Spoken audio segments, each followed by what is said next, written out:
En un mundo lleno de violencia, tristeza y enfermedad, siempre hay una respuesta. Clama a mí y yo te responderé, dice el Creador.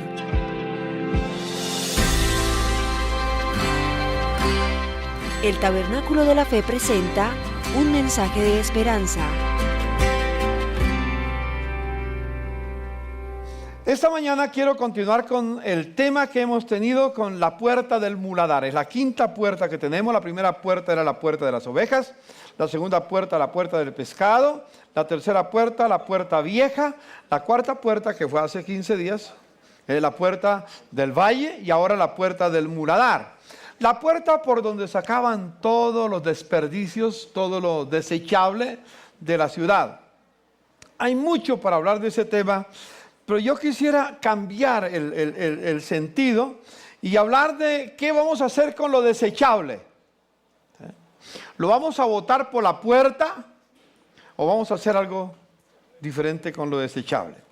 Yo espero que esta mañana podamos concentrarnos en el tema muy especial. Para ello, a veces oía esta semana un hermano en Medellín, un gran amigo que por años lo conozco, y estaba enseñando en una convención que teníamos en Medellín sobre de líderes de todas las entidades religiosas en el país.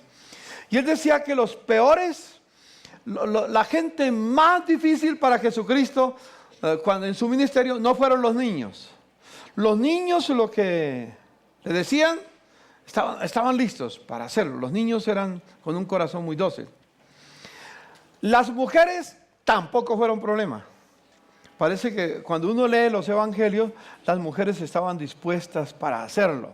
Los pecadores, los que se llamaban pecadores, los que cobraban impuestos y todo, eran fácil. Cuando el Señor les hablaba, seguían. Pero los más difíciles fueron los discípulos. Increíble, ¿no es cierto? Que los más difíciles han sido... Cada que Jesús normalmente decía algo, vuélvase a leer los evangelios y piense en eso. Cada que Jesús decía alguna cosa, los discípulos ponían una objeción. ¿Sí? Por ejemplo, un día Jesús dijo, es necesario que yo vaya a la cruz, que muera. Enseguida se opusieron. No, Señor, eso no te puede pasar a ti. Una oportunidad Jesús le dijo a los discípulos, hay que darle de comer a esa multitud que hay ahí, 5,000 sin contar mujeres y los niños. Imposible, Señor. Denle ustedes de comer. No hay cómo darle de comer. ¿Qué problema con los discípulos? Una vez, una mujer trajo un frasco de alabastro, lo rompió y echó el perfume sobre eso. ¿Quiénes se pusieron bravos? ¿Quiénes se opusieron? Los discípulos. Vez tras vez, los que debían de ser más dóciles fueron los más complicados. Y parece que eso no ha cambiado. Los más difíciles somos nosotros. Siempre que aparece algo, ponemos objeciones.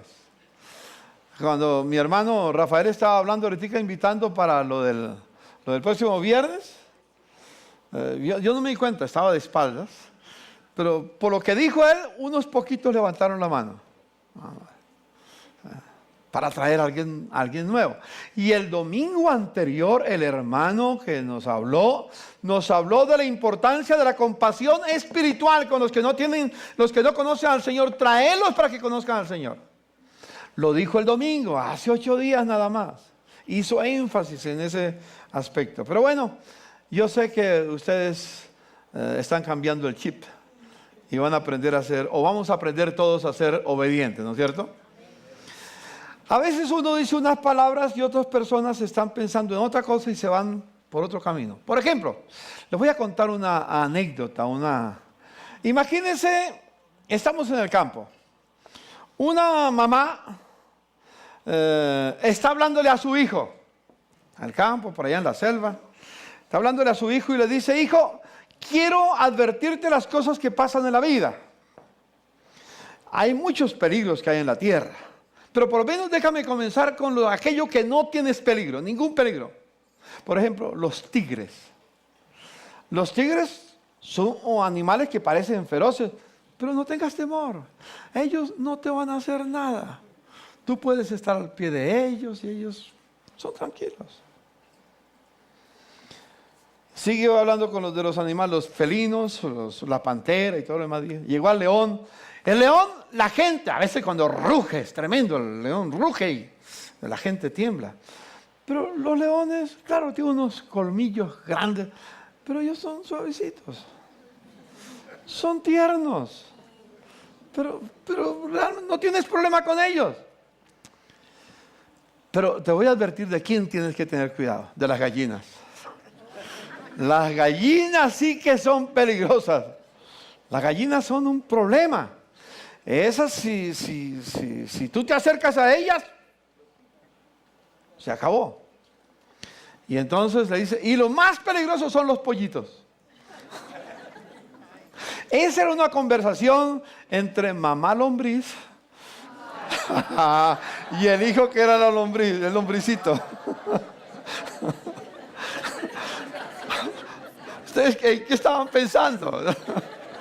Yo espero que aterricemos en este día y nosotros pensemos exactamente, ¿sí? Depende del contexto de lo que estamos diciendo, ¿no? Yo espero que esté en el terreno correcto y no estoy en el lugar equivocado.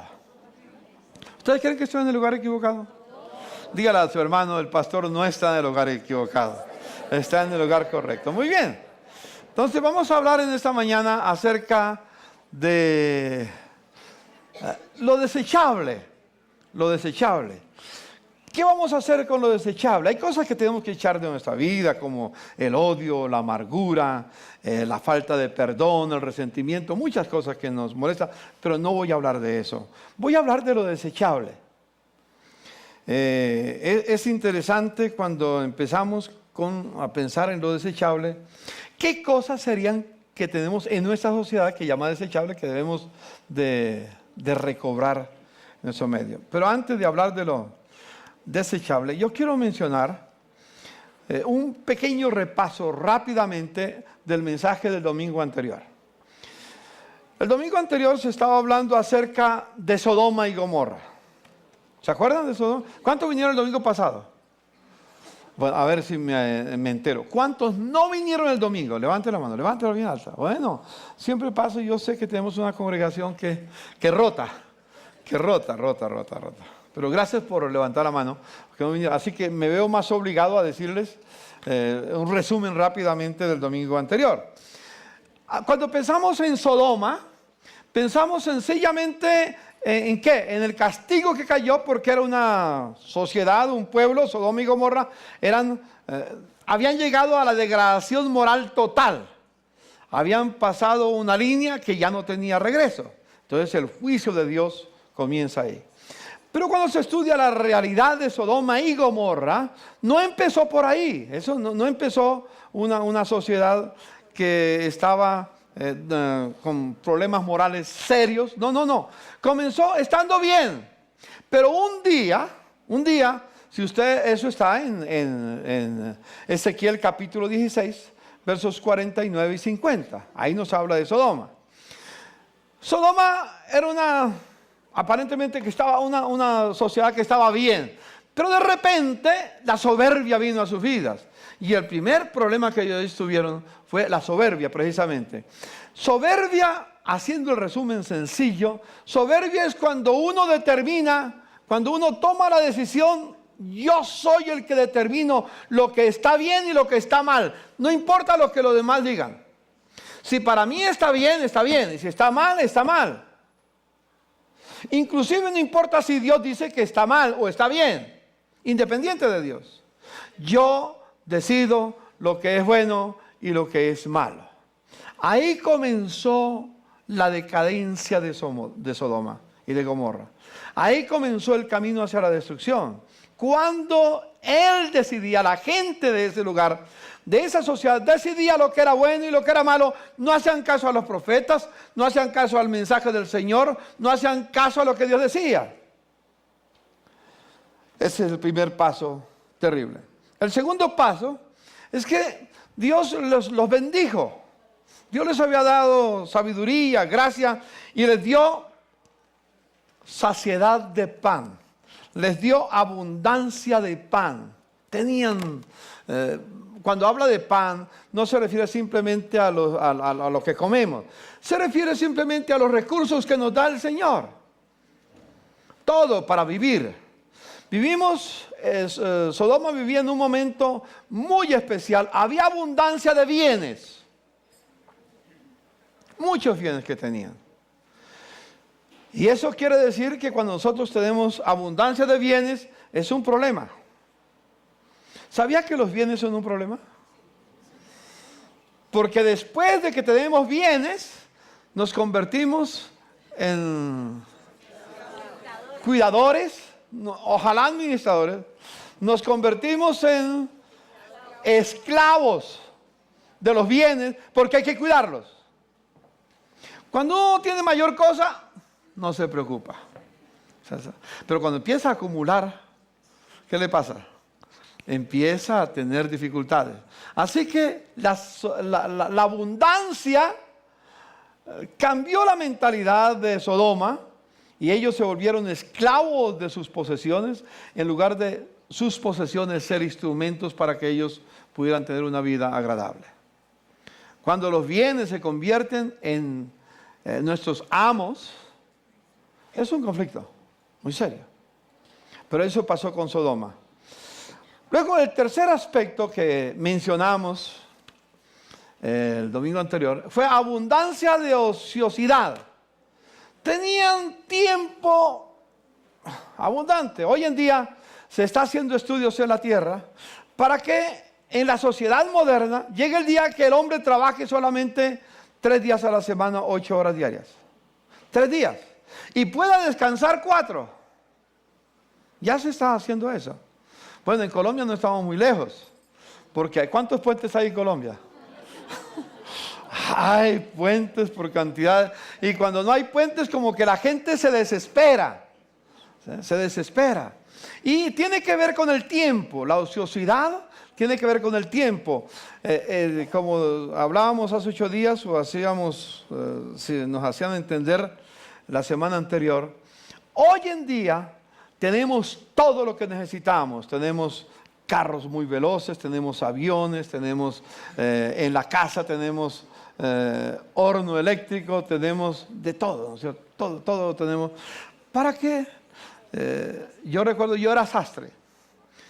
Y hace años, cuando yo era sastre, no usaba plancha eléctrica, eso no se conocía. Era plancha al carbón.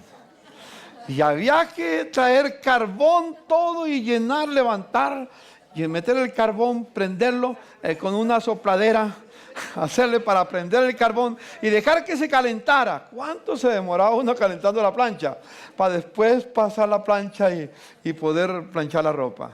Pero hoy en día no, hoy en día hasta, como decían hace 8 días, hasta hoy en día hay tela que nunca se arruga. La lava, la cuelga y se la pone, ya no hay problema. Estamos en un tiempo muy especial, ¿no es cierto? Pero no hay tiempo. Falta tiempo. A mí me parece, a mí me parece, yo creo que yo soy distinto a ustedes. A mí me parece que yo debía de tener un día de 30 horas. Porque las 24 no me alcanzan. No sé si a ustedes les sobra. Pero ya he llegado a una época en que el tiempo no alcanza, a pesar de todos los adelantes que tenemos en nuestra sociedad. Bueno, ese es el tercer problema que tenía Sodoma. Llegó al punto que tenía tanta ociosidad que el tiempo no se alcanzaba para hacer lo bueno. Se alcanzaba para hacer otras cosas, pero no lo bueno. Lo otro que tenían, este fue un punto muy importante, y voy a referirme a ese más adelante, falta de compasión. Veían al necesitado, al enfermo, a quien fuera, y pasaban por alto sus situaciones que vivían. Por ejemplo, hoy estaba mirando esta mañana, repasando la historia, y tengo aquí un documento, de hace 6 meses atrás, el 14 de abril de este año, unos hombres de un grupo que se llama Boko Haram, allá en Nigeria, secuestraron 200 niñas, ¿se acuerdan del tema? Eso no fue el siglo pasado, antepasado, ni es historia de la Edad Media, ni de hace 3000 años. Hace 6 meses. Secuestraron 200 niñas y siguieron secuestrando y comenzaron a vender las niñas a $12. ¿Sabe por qué? Porque eran cristianas. No hay compasión con los cristianos. ¿Qué está pasando en Irak? En Irak en este momento están degollando a los niños, matándolos. En Siria igual. Nosotros oímos todos los días esas noticias y de repente decimos, uy, pero qué brutos. Sí, pero seguimos igual. El domingo anterior, si no lo vieron, ¿cuántos vieron el programa Los Informantes? A las 7 de la noche en televisión, a 8 de la noche en televisión. Caracol. Si no lo han visto, yo no lo vi. El domingo por la noche. Y a esa hora ya estaba acostado. Pero cuando me contaron lo que había pasado en el programa, entré a internet, usted puede entrar a internet, y Los Informantes, Caracol, y ahí van a encontrar el capítulo 43. Todo lo que pasa en Bogotá, no es en China, no es en el Japón, no es en Siria, no es en Irán, no es en Irak, en Bogotá. Aquí cerquitita. Las mujeres prostitutas que están en las calles dando a luz sus hijos. Y los hijos no tienen quien los ame, quien los cuide, quien los proteja. Y hay cientos de niños aquí en Bogotá. Cuando escuchamos eso, acuérdate que hablamos de la palabra compasión. La palabra compasión es una palabra griega que significa algo que nos remueve de dentro. Totalmente, nuestras entrañas nos quedan tranquilas y nos lleva a la acción. Pero lo vemos, lo escuchamos, lo sabemos, pero seguimos igual. Y un pecado de la sociedad de Sodoma era la falta de compasión. Creo que en gran parte nosotros estamos viviendo esa situación. El quinto problema, ahora otra vez, igual como comenzó, soberbia. Pero soberbia aquí ya cambia el ambiente. Después de avanzar, la soberbia dio un paso más. Soberbia al principio era, yo decido lo que es bueno y lo que es malo. Y tomo la decisión. Soberbia en este campo ya no es yo decido lo que es bueno y lo que es malo, sino yo decido que lo que es malo es bueno. No importa lo que los demás piensen. Lo que es malo, lo que Dios dice que no debe de ser, yo digo que sí. A lo malo lo llamo bueno y a lo bueno lo llamo malo. Ese fue el quinto escalón. Y después de ese escalón entonces llegó lo que es el sexto paso. ¿Se acuerdan cuál es? Abominación. ¿Y qué era abominación? Es costumbres que son contra la naturaleza. Y empieza con el homosexualismo. Y después de eso, ¿qué vino? El juicio. ¿Dónde estaremos en nuestra sociedad en este momento? ¿En qué parte estaremos? Estamos a puertas. La tierra está a puertas del juicio de Dios. Yo a veces pienso, ¿por qué Dios no ha enviado juicio a la tierra? ¿Por qué Dios no ha enviado juicio a nuestra ciudad? Yo creo que, como dijo el caso de Abraham, cuando supo que iba a destruir Dios a Sodoma y Gomorra, se paró ante el Señor, intercedió por Sodoma y le dijo, Señor, si hubieran 50 justos, ¿destruiría a Sodoma? A pesar de los 50 que hay, Dios dijo, no, si hay 50 no la destruyo. Después, Señor, si hay 40, por amor a los 40 no la destruyo. Y si hay 30, por amor a los 30 no la destruyo. Y si hay 20, Señor, perdóneme que sea terco. Si hay 20, por amor a los 20 no lo destruyo. Señor, una más. Si hubiera 10, dijo Dios, si hay 10, no lo destruyo. Cuando pienso en nuestra situación, hablo de Colombia. Yo creo que hay un grupo de hombres y mujeres que son la sal de la tierra. Que son los que están impidiendo que el juicio de Dios caiga sobre nuestra nación. Y ese grupo es el pueblo de Dios. Mire a su hermano y dígale, yo soy parte de ese grupo que está impidiendo que el juicio de Dios venga sobre Colombia. Pero ojalá que este grupo no deje su camino, porque el día que la sal quede desabrida, no sirve para nada. Permite el Señor que nosotros podamos seguir hasta ahora, como hemos venido, pero mejorando, yendo hacia adelante como el Señor quiere en nuestra vida, en nuestro ser, en nuestro ser. Estaba leyendo esa mañana este libro, que lo recomiendo mucho.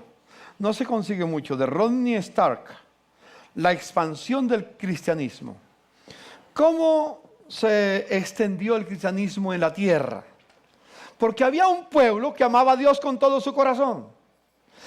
Había un momento que vino pestes muy fuertes. En el año 160 y pico vino la primera peste y murieron la tercera parte de Roma. Murió en el campo por la peste que vino.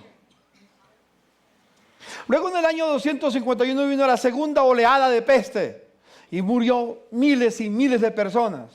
Inclusive en el año 161 había un famoso médico, Galeno, donde estaban los médicos, usan la palabra, se le decimos a los médicos, es un galeno, ¿no es cierto? Viene de ahí, de Galeno, un gran médico.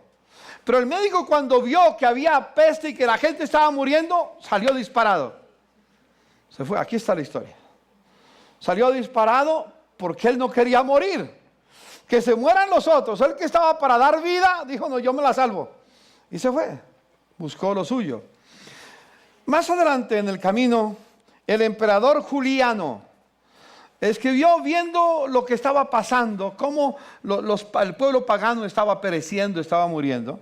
Escribió una carta, el emperador Juliano, al sumo sacerdote pagano de Galacia en el año 362, después de ver tanta fatalidad que estaba pasando. Y dice, se quejó de que los paganos necesitaban igualar las virtudes de los cristianos, pues el reciente crecimiento del cristianismo se debía a su carácter moral, aunque fuera fingido de algunos cristianos. Y dice el emperador Juliano, y a su benevolencia para con los extraños y su cuidado por las tumbas de los muertos. En una carta a otro sacerdote, Juliano escribió, me parece que cuando ocurría que los pobres eran abandonados e ignorados por los sacerdotes paganos, los impíos galileos, llamaba él a los seguidores de Cristo, los impíos galileos se daban cuenta de ello y dedicaban su vida a apoyar al necesitado. Qué diferencia, ¿no? Ayudar al necesitado. Y también los impíos galileos no apoyaban solo a sus pobres, sino que también apoyaban a los nuestros, a los paganos.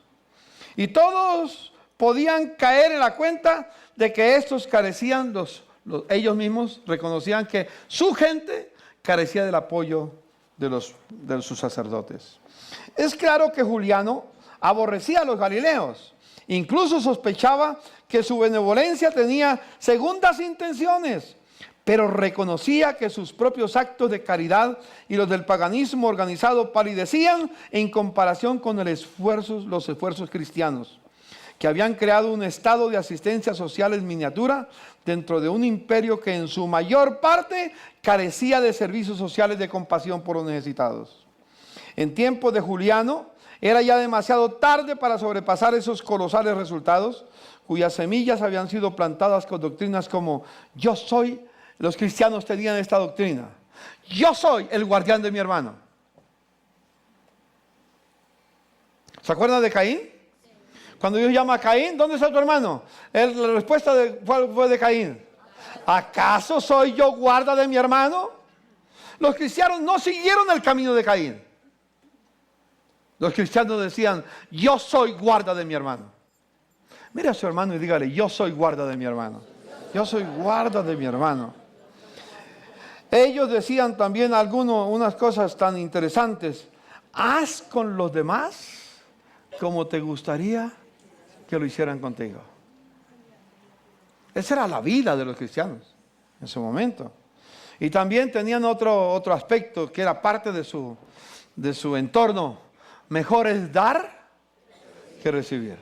Los cristianos se distinguieron en la iglesia primera por esa actitud de compasión.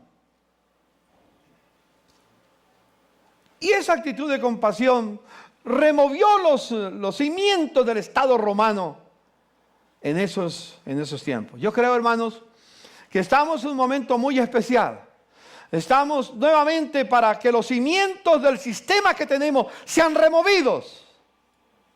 Y la única forma que van a ser removidos, los cimientos del sistema impío que tenemos, del sistema pagano en el cual vivimos, del sistema indolente que vivimos, del sistema que piensa que la vida no tiene valor. Por ejemplo, por eso el aborto.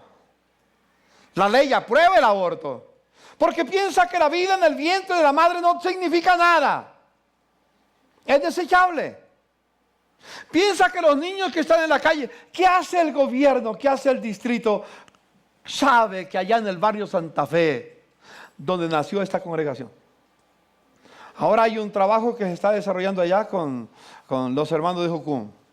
Y nos alegramos haber podido apoyarles a ellos, a Esteban Bartel, para que haga, está haciendo un trabajo maravilloso. Pero la iglesia no lo está haciendo, un grupo lo está haciendo, gracias a Dios por ellos. El bienestar familiar sabe lo que hay ahí. ¿Qué hace el bienestar familiar? Nada, nada, nada. Pero yo creo, hermanos, que Dios va a remover los cimientos de nuestra sociedad con la virtud moral de los cristianos. Aleluya. Dios va a levantar a un pueblo cristiano que estará lleno de compasión, que estará lleno de amor, que dejará de pensar que el domingo por la mañana es un tiempo de recreación espiritual. Claro que tenemos refrigerio espiritual. Tenemos seminarios que hay refrigerio espiritual y que hay conocimiento, pero si venimos a aprender es para salir a vivir. Amén. Dígale a su hermano, si venimos a aprender es para salir a vivir. Nos llama nuestra sociedad para que los cristianos nos levantemos y le digamos al mundo, eso no puede continuar así. Tiene que haber un cambio completamente en nuestra sociedad. Los desechables. Yo quiero referirme especialmente, hablando de los desechables, de los huérfanos. De los huérfanos. ¿Qué vamos a hacer con los huérfanos? ¿Los vamos a tirar por la puerta del basurero? ¿O los vamos a rescatar? Es una buena pregunta, ¿no es cierto? Es una pregunta muy especial. Yo quisiera, hermanos, que viéramos un video. La alfombra roja fue desplegada en la capital de Ucrania. Actores, comerciantes y políticos se reunieron en esta prestigiosa ceremonia de condecoración. Con lágrimas y una fuerte ovación, la élite reconoció a la familia Isaev con un galardón llamado el Orgullo de Ucrania. La familia se hizo merecedora a este premio al adoptar niños que la sociedad había abandonado.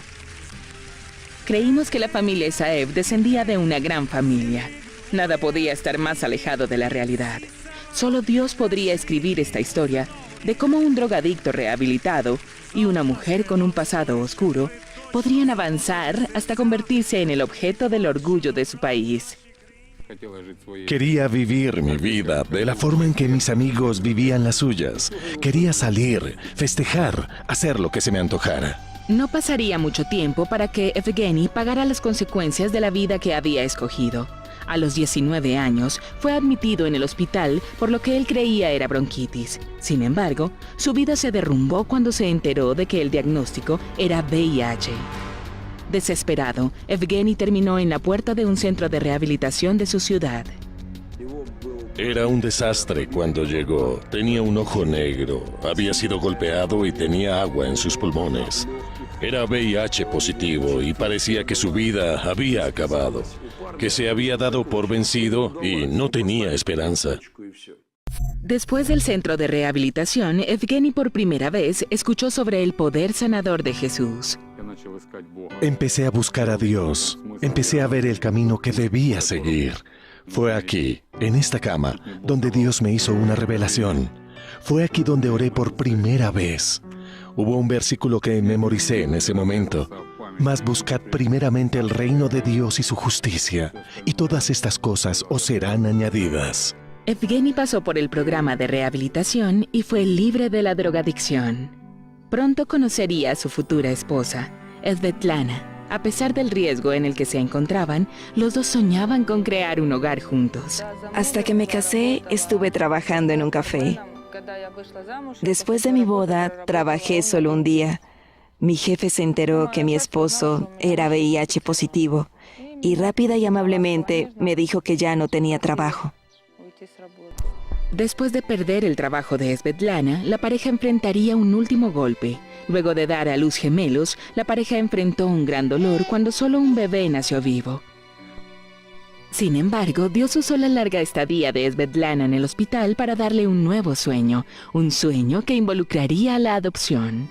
Svetlana se acercó y me dijo, adoptemos a un pequeño, pero no uno normal. Le dije, ¿a qué te refieres cuando dices que no un niño normal? ¿De la luna? Dijo, no, con el mismo diagnóstico tuyo. Y entonces le dije, bien, hagámoslo.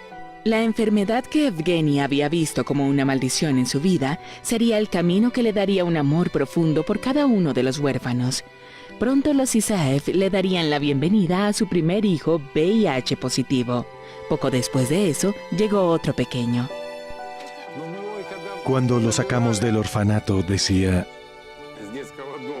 ¿Recuerdas lo que decías? Temía que no lo aceptáramos. Y dijo... Por favor, llévenme. Haré todo lo que me digan que haga. Limpiaré, barreré, lavaré los platos. Haré todo lo que me digan que haga. Pero, por favor, acéptenme en su familia. Los Isaev creyeron que ya habían completado su familia. Sin embargo, Dios tenía otros planes. El servicio social me llamó y me dijo, Svetlana, enviaremos 2 niñas al orfanato de tu ciudad. ¿No te gustaría ir a verlas? ¿Qué dices? Hace 3 años, mis padres vinieron por mí. Estaba muy feliz de que me aceptaran. Hoy la familia Isaev tiene 9 hijos, 7 de los cuales son adoptados y VIH positivos. No es de extrañar que Ucrania los haya reconocido como héroes por hacer lo que muchos nunca hubieran considerado hacer.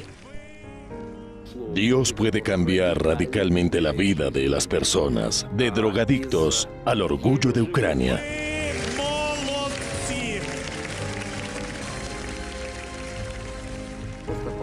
No pensamos en ninguna recompensa, solo decidimos hacer lo que nuestros corazones nos decían que hiciéramos. Decidimos enfrentar el problema para combatirlo. No fue por ningún galardón o título, solo hicimos lo que estaba en nuestros corazones. Solo puedo decir una cosa. Si caminas con Dios y le dices sí, Él te concederá los deseos de tu corazón. El poder del sí de una familia está cambiando una nación. Amén. El poder del sí de una familia está cambiando una nación. Estos niños desechables con VIH positivo, ¿cuántos de ustedes estarían dispuestos a recibir niños con VIH positivos y adoptarlos como sus hijos y cuidarlos? No es fácil. Yo sé que no es fácil, porque el cristianismo todavía, la fe cristiana todavía no se ha enraigado en nuestra vida. Si nosotros entendiéramos lo que es la fe cristiana, qué distinto viviríamos. Qué distinto sería. ¿Cómo podríamos sacudir la nación? Porque verían en los cristianos el amor que no se puede ver en el mundo que no conoce a Dios. El amor que está en el corazón de los cristianos, que debe de estar en el corazón de los cristianos, que debe de estar en la vida de cada uno de nosotros, es superior a lo que el mundo nos habla, porque es un amor que viene de Dios. Un amor que, como Dios mismo, de tal manera ama al mundo, que está dispuesto al sacrificio para darle vida a aquellos que están condenados a muerte. Los desechables.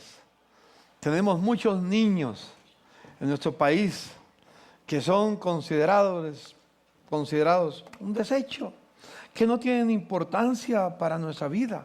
Por ejemplo, tenemos un grupo de niños en Futuro Juvenil.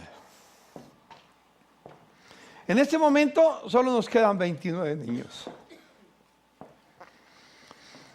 Y la razón que nos quedan 29 niños es porque no hemos podido tener dinero para tener más. Teníamos 60. Llegamos a tener 69 y hubo que bajar. Porque no tenemos cómo tener más. Sin embargo, nuestro corazón está con los niños. En este momento tenemos un tremendo desafío con el bienestar familiar. Ustedes no saben todo lo que cuesta tener los niños con educación. Tienen educación, tienen educadoras a su mano, tienen trabajadoras sociales, tienen salud, tienen todo lo que necesitan. ¿Sí? Y tenemos unas instalaciones en las cuales los tenemos. Y no hemos podido tenerlas con la magnitud que lo exige bienestar familiar, que lo exige que el sitio donde está tiene que ser perfecto. Están bien. El sitio es vivible. Ojalá que ustedes vayan para que lo conozcan. Pero por no tener unas puertas listas, no porque están sin puertas, sino porque están róticas, porque los niños las rompen. Y por tener algunas cosas como esa, que falta pintura, pero el resto está bien. No falta comida, no falta nada. Bienestar Familiar acaba de clausurarnos la licencia de funcionamiento. Esta semana ha sido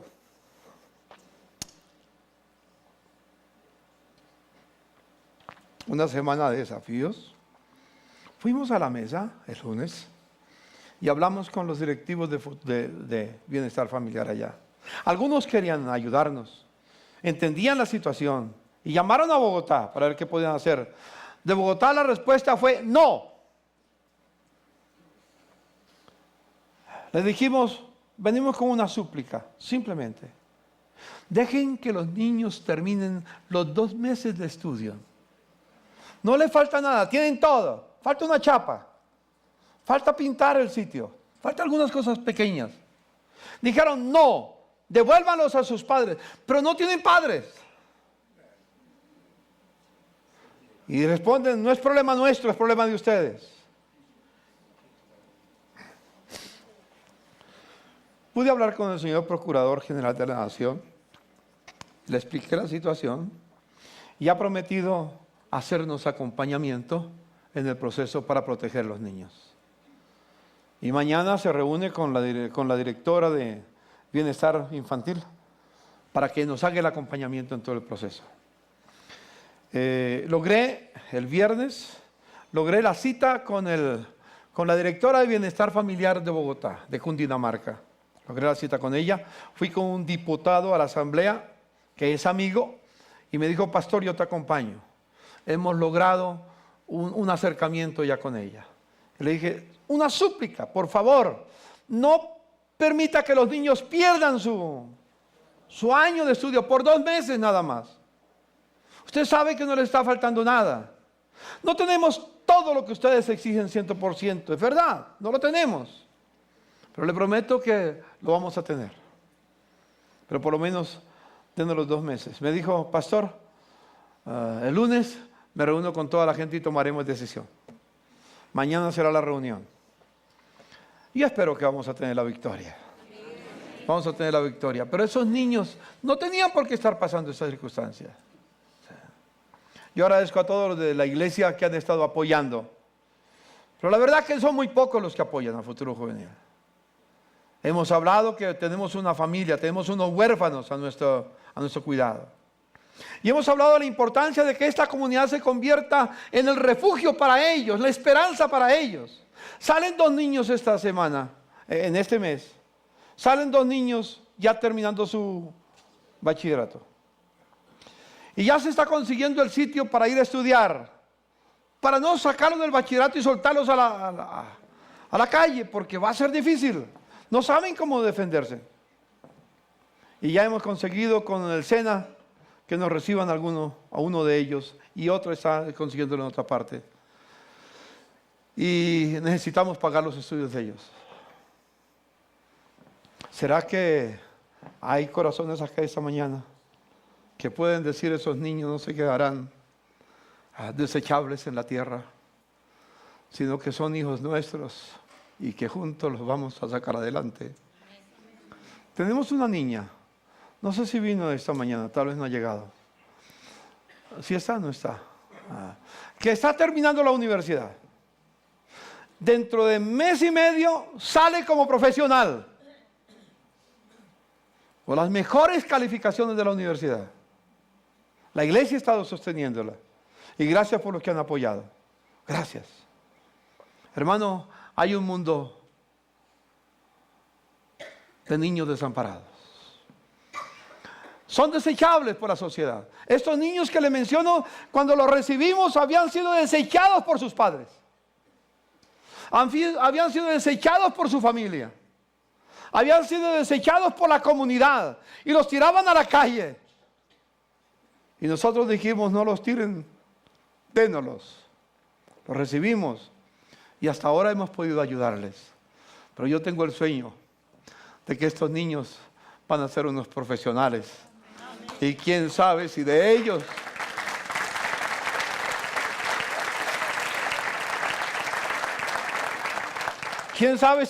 mañana estará el presidente de la República, o un gran empresario, o un médico, o un ingeniero. Yo no sé lo que Dios quiere con ellos.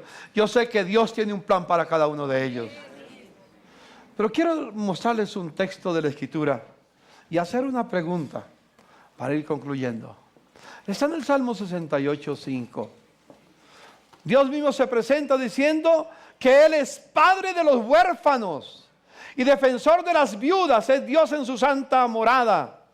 Dios da un hogar a los desamparados y libertad a los cautivos. Los rebeldes habitarán en el desierto. Miremos otro texto que está en Santiago.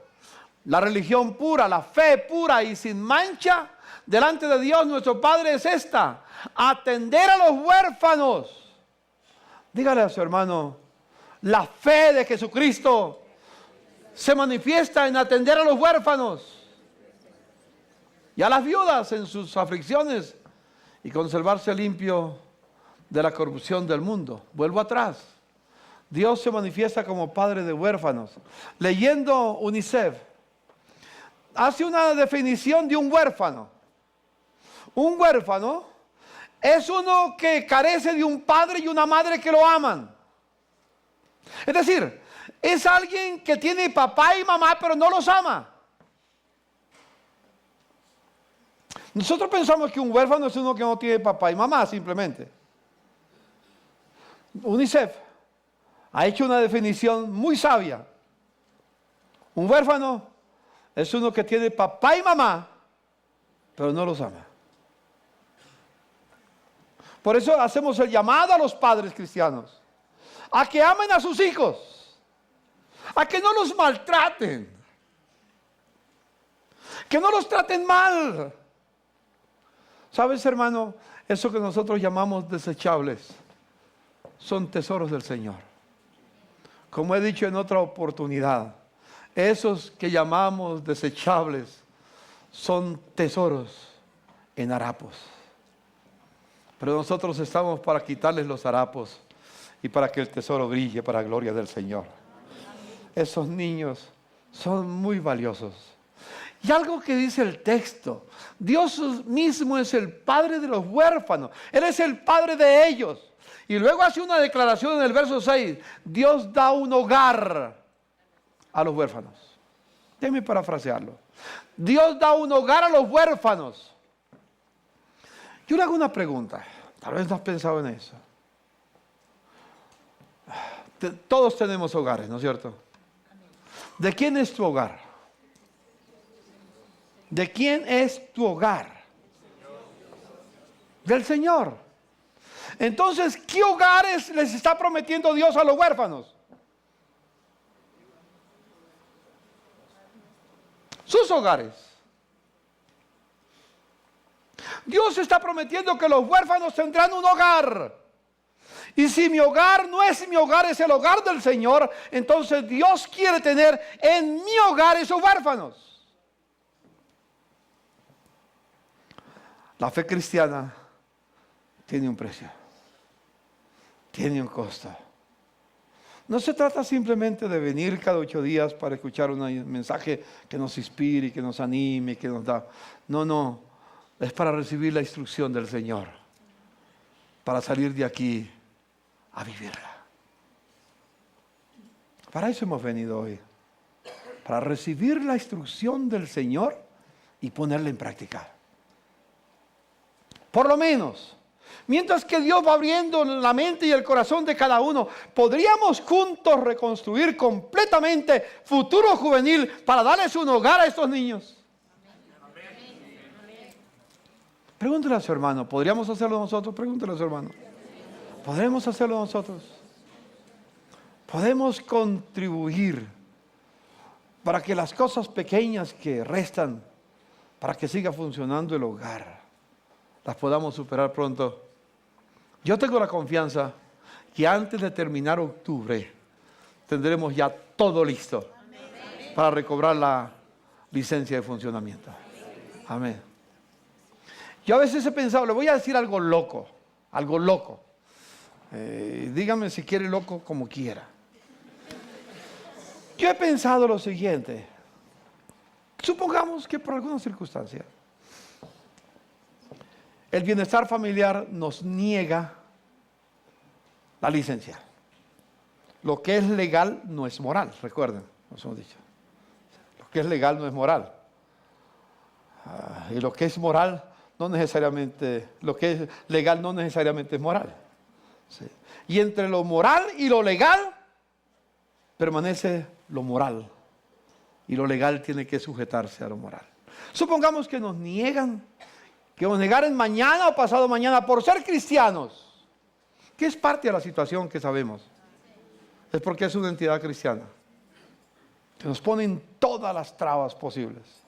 Supongamos que mañana deciden a los cristianos no les damos más lugar porque si no enseñan que el homosexualismo es bueno, tienen negada la licencia. Va para allá, hermanos, va para allá la situación.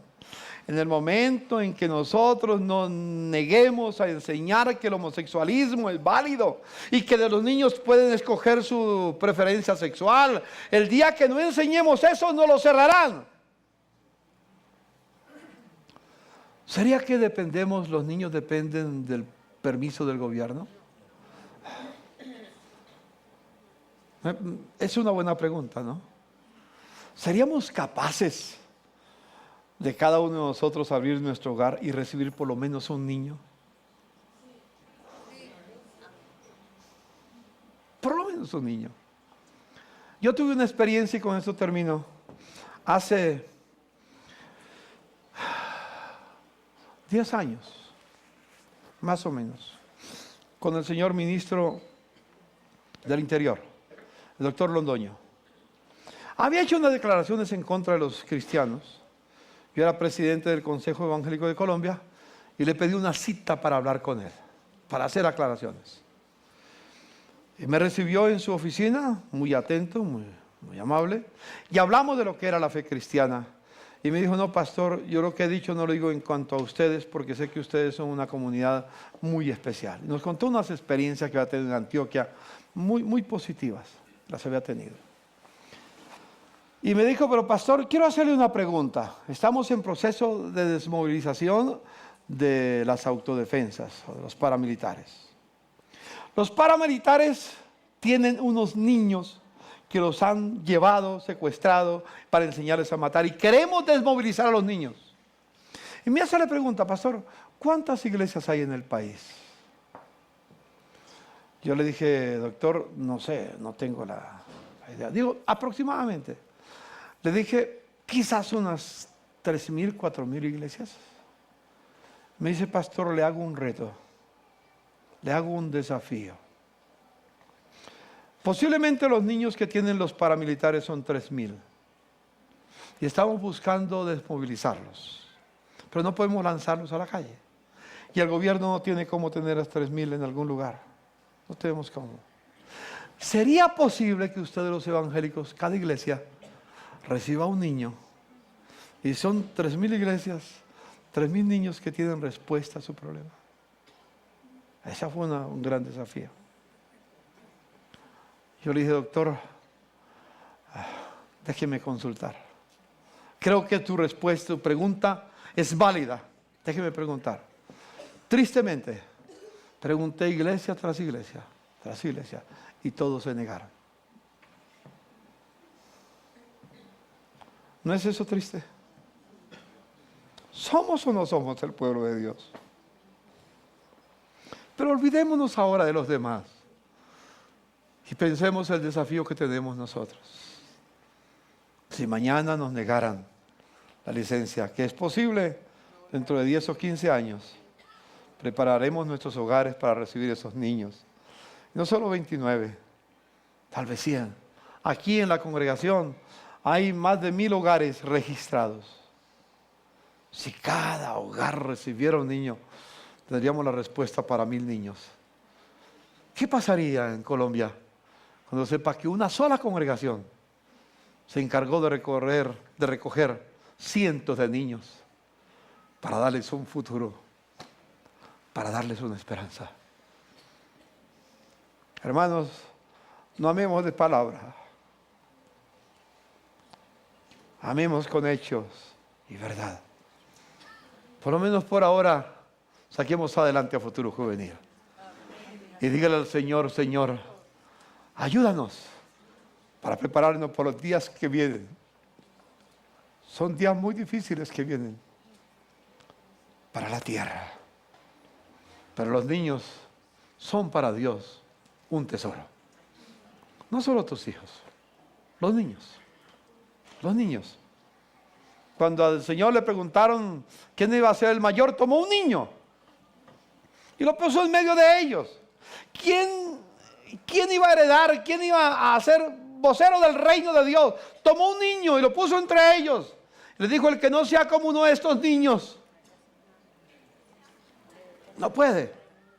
Y luego dijo esas palabras, cualquiera que recibe a uno de estos niños, a mí me recibe.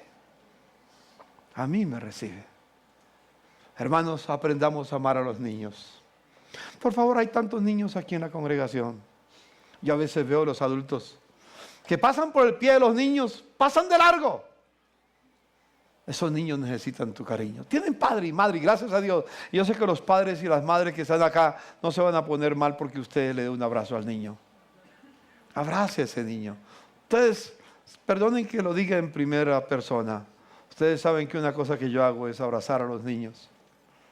Los recibo con un beso, con un abrazo. Muchas veces estoy hablando con adultos y hay niños que están detrás agarrándome el saco. Pastor, aquí estoy. ¿Sí? ¿Qué están esperando? Que les dé el abrazo y el beso. Amemos los niños de nuestra congregación. Amén. Amemos los niños del vecindario. Amemos los niños que encontramos en la calle. Y hagamos lo que está al alcance, porque los niños son un tesoro delante de Dios. Inclinemos el rostro y oremos. Señor, estos niños que la sociedad hoy en día, cada día más y más, desecha,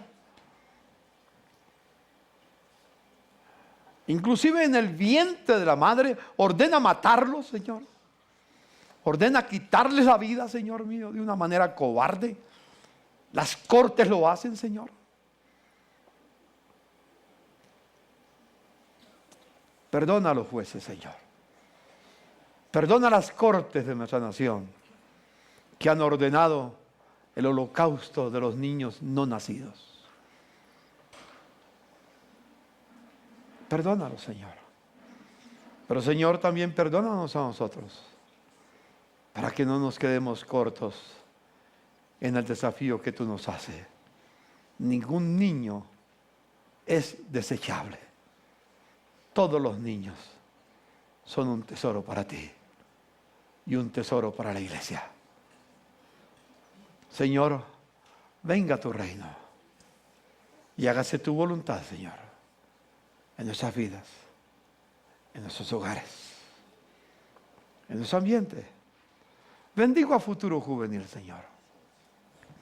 Esos niños que tenemos allí van a salir adelante, Señor. Serán victoriosos, Señor. Serán hombres y mujeres de bien, Señor mío.